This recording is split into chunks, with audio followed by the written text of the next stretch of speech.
Oftentimes it's easy to forget how many Olympic champions that we've had across such a broad cross-section of sports.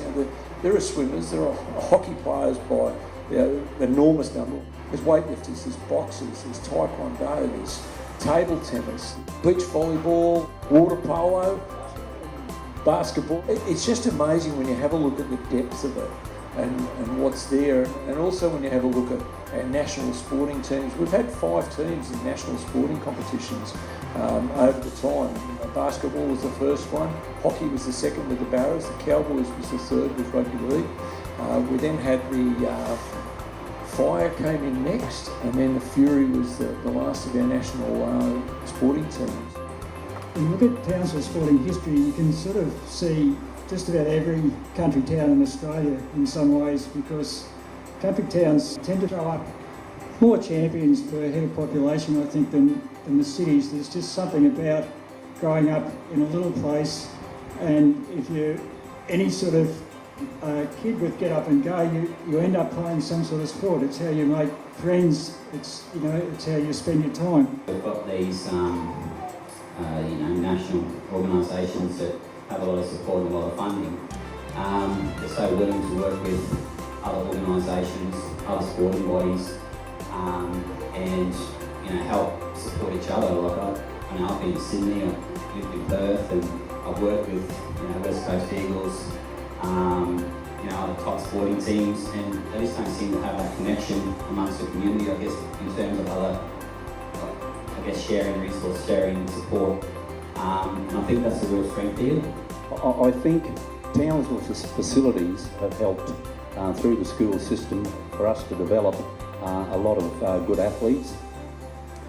The Townsville Sports Reserve, that was a big job some years back, and there could have been people here involved in it, whether through their jobs or the council, getting the money to put that track down, and it was talked about a little bit like the stadium is now. It'll never happen, it'll never happen, it'll never happen, but it did, and it attracted international meets and state championships.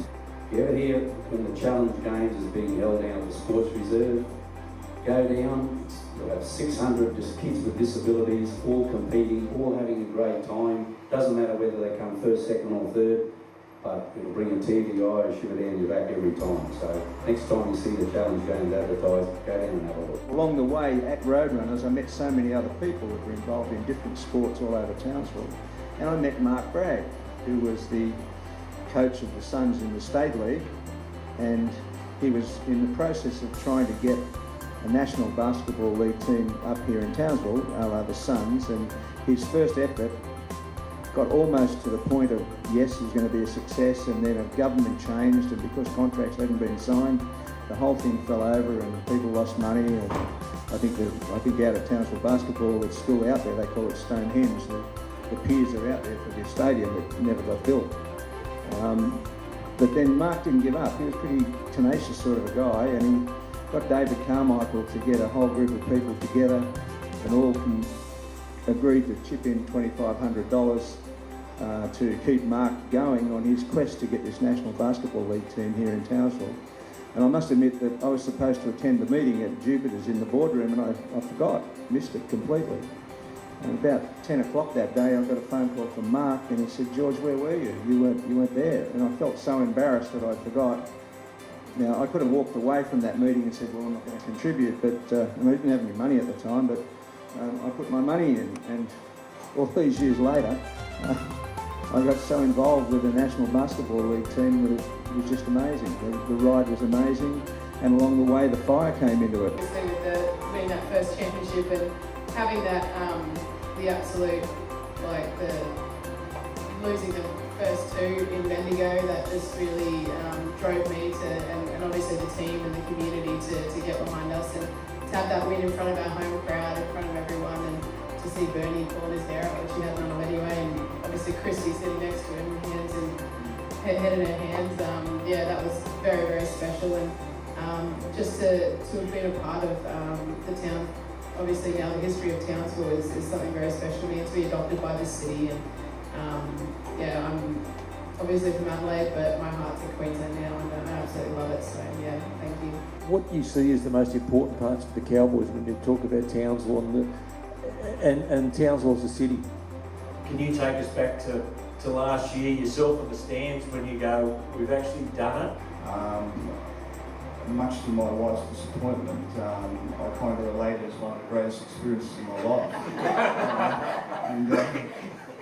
And particularly, you know, right at the end and you know, when they plotted that one-pointer, you know, the feeling, I've never had a feeling like that in my life. And I remember running downstairs and going out in the field and just the emotion.